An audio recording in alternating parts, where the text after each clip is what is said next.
ملک صاحب آپ یہ بتائیے گا کہ اعتدال کی راہ خوبصورت راہ ہے. دو ورژن ہے ہمارے پاس. ایک سیاسی جماعت اگر کوئی اپنے مطالبات لے کے آتی ہے، پاکستان تحریک انصاف ہے، تو ایک ورژن یہ ہے کہ وہ اپنے جائز حقوق کے لیے کریں، پرامن طور پہ کریں، دین بھی اور ریاست بھی اجازت دیتی ہے. آپ کیا سمجھتے ہیں اس میں رائے اعتدال کیا ہے پاکستان کے موجودہ حالات کے تناظر میں؟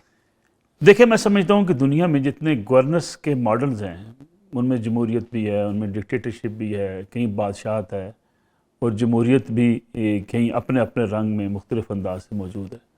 وہاں گورننس کا ایک ماڈل طے کر دیا جاتا ہے، اور گورننس کا ماڈل یہ کہتا ہے کہ اگر فار ایگزامپل ہم پاکستان کی بات کرتے ہیں تو آپ نے طے کیا کہ اس ملک میں جمہوریت ہوگی، ایک پارلیمان ہوگی، ایک ایوان بالا ہوگا، ایک ایوان زیریں ہوگا، اور اس میں معاملات طے کیے جائیں گے. عوام اپنے نمائندے منتخب کر دے گی، وہ جا کے فیصلے کریں گے.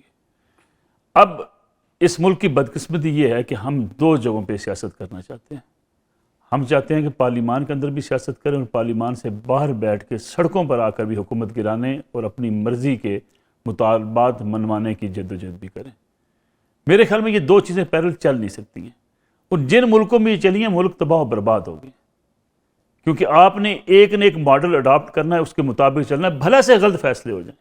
دنیا کے بہت سی پارلیمنٹس ہیں، دنیا کے بہت سے اسٹیٹس کے اندر ایسے فیصلے ہو جاتے ہیں جو وہاں کے بہت سے لوگ ناپسند کر رہے ہوتے ہیں، لیکن اگر انہوں نے اپنے عوامی نمائندے منتخب کر لیے ہیں، انہوں نے کوئی ایسے ڈیسیژن کر لیے ہیں، اللہ یہ کہ بالکل جیسے ہم اسلامی ملک ہیں، ہم شریعت سے نہ ٹکرا رہے ہوں، تو اس کے بعد ان فیصلوں کے اوپر عمل درآمد ہوتا ہے.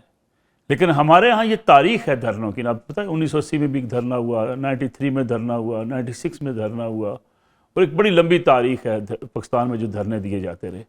ہمارے ہاں اسٹیبلشمنٹ نے چاہا اگر میاں نواز شریف کی گورنمنٹ کو گرانی ہے تو دھرنا کروا دیا گیا.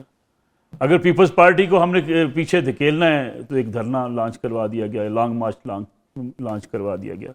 ایون افتخار چوہدری صاحب کی بحالی کی تحریک کے حوالے سے بھی کاظمی صاحب واقف ہیں، اس وقت بھی پرویز مشرف صاحب کے لوگ خلاف تھے، ان کو بھی ہٹانا چاہتے تھے، افتخار صاحب کی بحال کروانا چاہتے تھے. تو ہم نے اس کارڈ کو استعمال کیا جو سڑکوں پر لا کے استعمال کیے تھے. اس کا نقصان کیا ہوا؟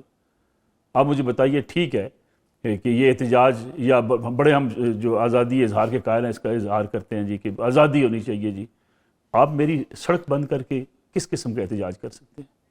آپ میرے راستے بند کر کے، میرے سکول بند کر کے، میرا کاروبار بند کر کے، میری دکان بند کر کے، میں گھر سے کمانے کے لیے نکلا ہوں، آپ نے میری دکان بند کر دی ہے. بھائی آپ نے احتجاج کرنا ہے، مارلا کی پہاڑی پہ جا کے بیٹھ جائیں، پہ احتجاج کریں. دنیا بھر میں احتجاج ہوتا ہے، لوگ پروٹیسٹ کرتے ہیں. ایک ٹائم لیمٹ ہوتی ہے کہ بھئی آپ احتجاج کرنے آئیں گے، 3 سے لے کے 6 بجے تک آپ احتجاج کریں گے، اس کے بعد ڈسپرس ہو جائیں گے. یہ نہیں ہوگا کہ آپ نے کمٹمنٹ کی ہو 6 بجے کے بعد، اس کے بعد ہم نے دھرنا پرولانگ کر دیا جی 136 دن بیٹھے رہیں گے. دنیا کے کسی مہذب معاشرے میں جس نے زندہ رہنا ہوتا ہے، جس کی اکانومی آگے بڑھنی ہوتی ہے، جن کے لوگوں کے روزگار کا، بے روزگاری کا اور غربت کا آپ کو احساس ہوتا ہے، وہاں کبھی اس قسم کے دھرنے اور احتجاج نہیں ہوتے. یا وہ ملک پھر عراق بن جاتے ہیں، لیبیا بن جاتے ہیں، سوڈان بن جاتے ہیں، تباہ و برباد ہو جاتے ہیں. امریکہ میں کیوں نہیں ہوتا کہ وہاں پہ 200 دن کے لیے آ کے بیٹھ جائے کوئی بندہ؟ برطانیہ میں کیوں نہیں ہوتا کہ وہاں 200 دن کے لیے آ کے کوئی بندہ بیٹھ جائے کہ جی میں اٹھوں گا نہیں؟ مذہبی جماعتیں یا سیاسی جماعتیں، ہم نے وتیرہ بنا لیا، سڑک بند کر دو، راستے بند کر دو، اسلام آباد سیل کر دو. اور میں معذرت چاہوں گا، میں ابھی بات کی جاتی ہے اکثر آج کل موجودہ اس احتجاج کی کہ جی وہ آئینی ترامیم لائی جا رہی ہے. آپ پارلیمنٹ کے اندر آپ کا راستہ روک لیں، آپ نہیں روک سکتے، آرام سے بیٹھ جائیے. پروٹیسٹ کرنا چاہتے ہیں آپ اجازت لیں، کسی ایک جگہ پہ پروٹیسٹ کریں، آپ گھروں کو واپس چلے جائیے. آپ سرکاری مشینری لے کر آتے ہیں، آپ اسلام آباد پہ چڑھائی کرتے ہیں، آپ اپنی پولیس کی آنسو گیس کے شیل اسلام آباد کی پولیس کے اوپر برساتے ہیں، وہ آپ کے اوپر برساتی ہے. یہ مذاق بنا دیا گیا اس ملک کو. آپ مجھے بتائیے، وہ کسی نے بڑی خوبصورت بات کی تھی کہ پیسہ اس جگہ سے دوڑ جاتا ہے جہاں افراتفری ہوتی ہے، وہاں بھوک ہوتی ہے، غربت ہوتی ہے. لیکن بدقسمتی سے میں سر آپ سے ایک عرض کروں، اس ملک کے ڈیسیژن میکر وہ ہیں جو ٹھنڈے کمروں میں بیٹھتے ہیں، جو بڑے بڑے گھروں میں رہتے ہیں، جن کے لیے یہ روٹی مسئلہ ہی نہیں ہے، غربت جن کے لیے مسئلہ ہی نہیں ہے. اس لیے انہیں کوئی پرواہ نہیں ہے. کوئی دھرنے کروا دیتا ہے، کوئی دھرنے رکوا دیتا ہے، بڑے آرام سے پھر کہہ دیا جاتا ہے نہیں جی وزیر میں چائے پینے آیا تھا، واپس چلا گیا. اگر داخلی طور پہ انتشار ہے، ہم آپس میں الجھے ہوئے ہیں، تو اس وقت فلسطین پہ ہم کانسنسس کیسے ڈیولپ کریں گے؟ اگر پاکستانی ایک پیج پہ نہیں ہے، گورنمنٹ، اپوزیشن پارٹیز، تو کیسے ایشو کو ریزالو کریں گے؟ دیکھیں یہ تو بدقسمتی امت مسلمہ کی ہے کہ ہم نے فلسطینیوں کو تنہا چھوڑا ہوا ہے، اس میں کوئی شک والی بات نہیں ہے. لیکن یہ جو ابھی اطہر کاظمی بھائی بات جھنڈا کہہ رہے کوئی نہیں، میں جو یہ بات کر رہے تھے، میرے خیال میں یہ تھوڑی سی نا شاید مس انڈرسٹینڈنگ ہے یا مس رپورٹنگ ہے.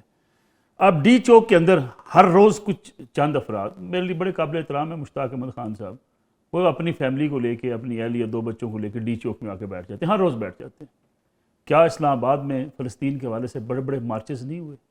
کیا اسلام آباد کی حکومت نے یا اسلام کی پولیس نے آپ کو ایمبیسی روڈ پہ انہی کی جماعت کو بڑا جلسہ نہیں کرنے دیا؟ بہت بڑا جلسہ کرنے دیا۔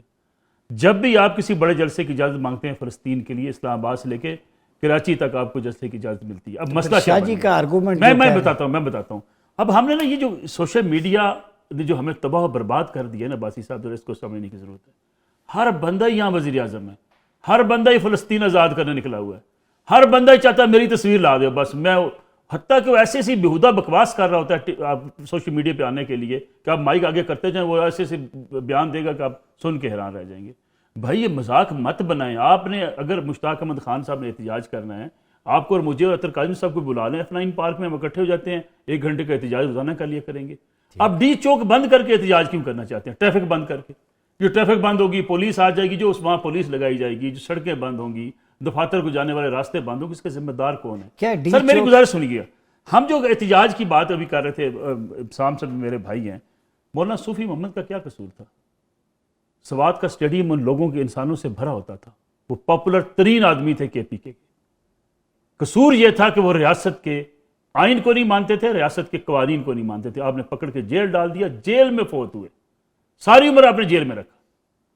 یعنی آپ نے ہر اس شخص کو پکڑ کے بند کر دیا جس نے ریاست کے آئین اور قانون کو نہیں مانا، بھلا کتنا ہی پاپولر کیوں نہیں تھا۔ کیا اس وقت ان کی پاپولیرٹی کا کوئی مقابلہ کیا جا سکتا تھا؟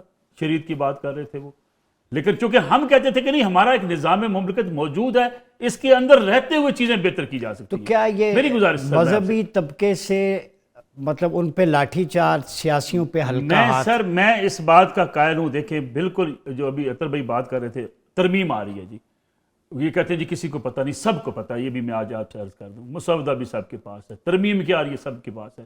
یہ جو سوشل میڈیا اور ٹی وی کی شہرت نے نا ہمیں جھوٹا اور بے ایمان بھی بنا دیا، پاپولیرٹی چاہتے ہیں، ہم جملے کسنے والی قوم ہیں۔ آپ ابھی کابینہ کے 10 بندے ہیں، اس میں سے 5 کو فون کریں، میں حلفاً آپ کو کہتا ہوں کہ مجھے وفاقی وزیر نے کہا کہ ہمیں نہیں پتا، وہ آپ سے مجھے کہیں گے، میں آپ کو وجہ بتاؤں، ٹی وی پہ بیٹھ کے کہتے ہیں سر میں گزارش کروں، اس کی وجہ سن لے کیا ہے۔ جی، اس کی وجہ یہ ہے، وہی جو فارم 47 کی بات کرنے والے ہوتے ہیں، کئی سینیٹر کس ٹکٹ سے منتخب ہو کے آتے ہیں، میاں نواز شریف کے پاس بیٹھے ہوتے ہیں شام کو۔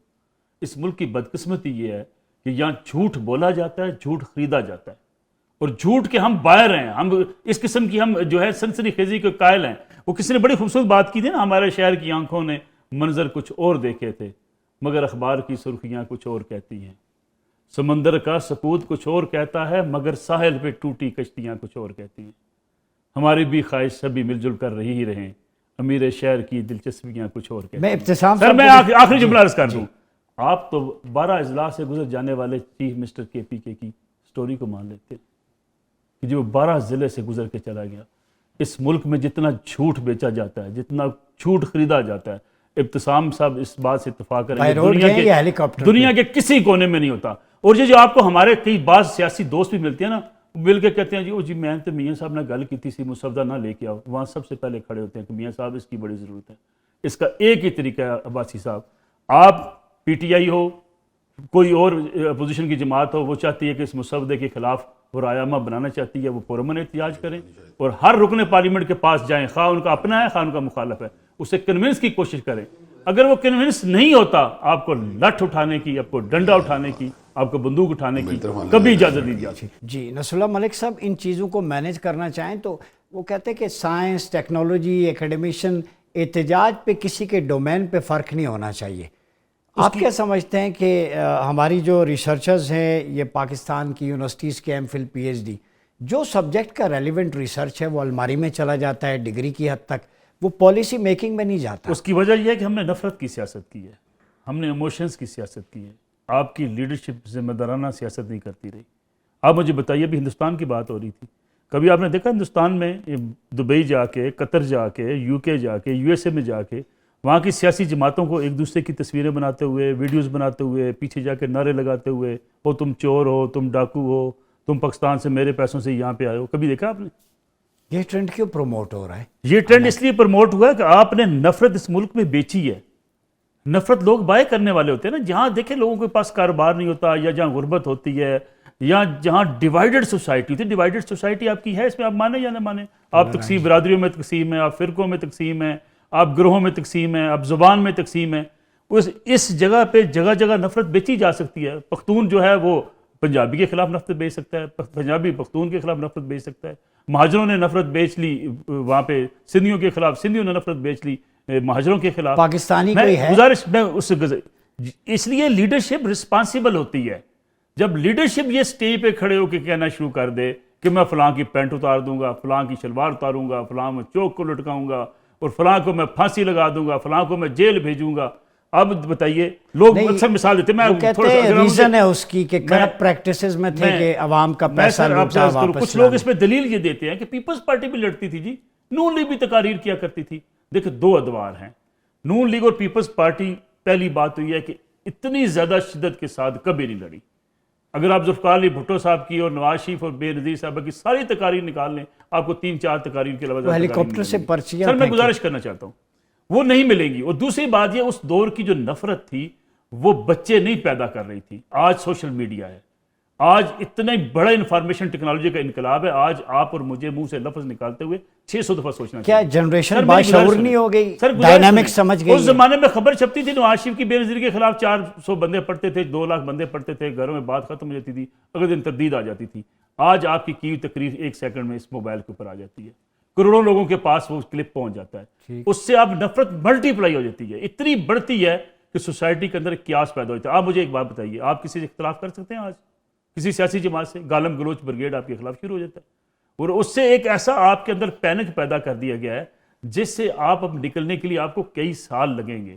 مسئلہ یہ ہے کہ لیڈرشپ ذمہ دار. اگر آپ مجھے 2 منٹ دے دیں, ایک کھل کے ابھی ہم بات کر رہے تھے, جو قاضی صاحب بات کر رہے تھے, یہ کہتے ہیں میرا الیکشن چرا لیا گیا, وہ کہتے ہیں میرا الیکشن چرا لیا گیا. سوال یہ ہے کہ یہ چرانے والے یا الیکشن کی چرانے کے لیے حاضر خدمت ہونے والے عباسی صاحب, اختر کاظمی صاحب, میں تو نہیں ہے. یہی سیاستدان ہے نا جی. کبھی 2018 میں ایک صاحب کہتے ہیں مجھے لے کے آؤ, کہ کیا ہم نے ان تمام سیاستدانوں کے ساتھ بیٹھ کے یہ سنا نہیں ہوا میری گل ہوگی یا میں آ رہا ہوں؟ سر اگر آپ فوج کو سیاست سے پیچھے کرنا چاہتے ہیں, اسٹیبلشمنٹ کا کردار محدود کرنا چاہتے ہیں, 3 کام آپ کو کرنے ہوں گے.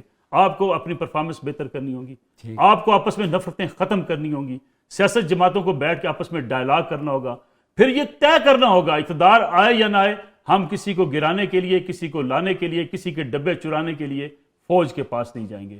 آپ مجھے بتائیے اسٹیبلشمنٹ کیا اپنے کام تک محدود نہیں ہو جائے گی؟ نہیں, یہ نہیں ہونے دینا چاہتے. آج کے جو اس وقت اپوزیشن کے لوگ ہیں وہ کہتے ہیں انہوں نے کڈو سانو لے آؤ. حکومت کہتی ہے نہیں انہوں نے لے کرنے سے تو بڑے سیٹ. یہ اقتدار کی ہوس ہے, یہ اقتدار کی ہوس ہے. پاکستان کی سیاست ایک کاروبار ہے, اس کاروبار کے لیے کوئی قانون, کوئی آئین, کچھ نہیں ہوتا. ہم ترمیم کے لگے ہوئے سارے لگے, آئین جا رہا ہے جی, آئین جا رہا ہے. تب آئین نہیں جاتا جب بلدیاتی ادارے آپ توڑ دیتے ہیں. یعنی ابھی اطہر صاحب نے بات کی, بڑی درست بات کی. کوئی سیاسی جماعت نہیں چاہتی اس ملک کے اندر بلدیاتی ادارے بنے. خان صاحب آئے تھے, ہمیں لالی پاپ دیا گیا, میں آؤں گا بلدیاتی ادارے بناؤں گا, فنڈز بلدیاتی ادارے استعمال کریں گے. وڈ یو بلیو کہ پنجاب کے اندر ایک ایگزیکٹو آرڈر کے ذریعے پنجاب کے تمام بلدیاتی ادارے توڑ دیے گئے تھے.